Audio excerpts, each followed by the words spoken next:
Et on va corriger l'exercice de la séance 3, c'est-à-dire le cas numéro 5.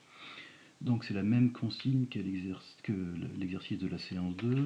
Séance 2, c'était même consigne que l'exercice de la séance 1, donc la consigne, c'est toujours la même. Calculer les valeurs des longueurs des deux autres côtés, sachant qu'on est dans une configuration de Thalès où on connaît déjà 4 côtés de triangle. Alors les triangles, on a AMN qui est ici, et puis on a ABC qui est ici, et donc, puisqu'on est dans les conditions du théorème de Thalès, ces deux triangles ont des longueurs proportionnelles.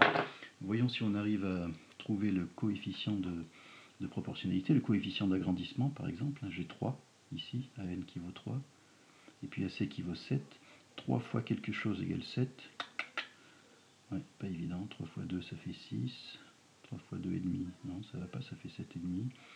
C'est entre 2 et 2,5. Bon, ben, on va voir qu'en utilisant la méthode vue dans les exercices, dans les cas précédents, ça va marcher. Au fait, quels sont les deux côtés qu'il faut calculer? Alors on regarde notre triangle AMN, on connaît ces trois côtés, et donc là il va nous falloir AB, pour le triangle ABC, BC, et puis le dernier côté AC est connu. Voilà, je vous laisse mettre sur la pause, et donc correction pour retrouver AB et AC. Alors on va écrire, puisqu'on est dans les hypothèses du théorème de Thalès, AM sur AB égale AN sur AC égale MN sur BC. AM c'est 4, AB ben, on cherche, et pour l'instant on n'a pas trouvé, contrairement au cas précédent. AN c'est 3, AC, alors AC c'est 7, MN c'est 1,4, et enfin BC c'est inconnu. Donc là, à partir de là, on va pouvoir utiliser par exemple le produit en croix, 7 fois 4 sur 3, et pour BC,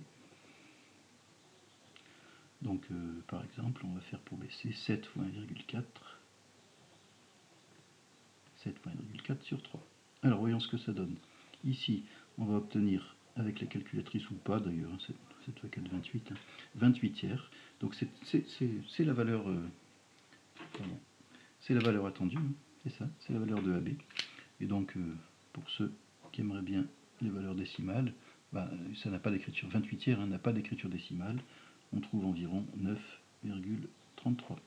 Et puis pour BC, la calculatrice va donner dans un premier temps 49 15e, c'est la valeur attendue, ok. Et puis pour ceux qui aiment bien les valeurs arrondies, on va obtenir 3,26 environ.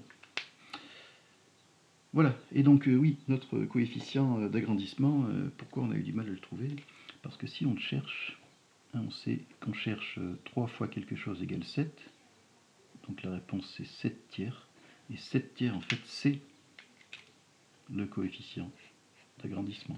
Si vous faites 3 multiplié par 7 tiers, évidemment vous obtenez 7. Si vous faites 1,4 multiplié par 7 tiers, vous allez obtenir 49 15e. Et si vous faites 4 fois 7 tiers, 4 fois 7, 28, vous allez obtenir AB égale 28 tiers. Ça marche.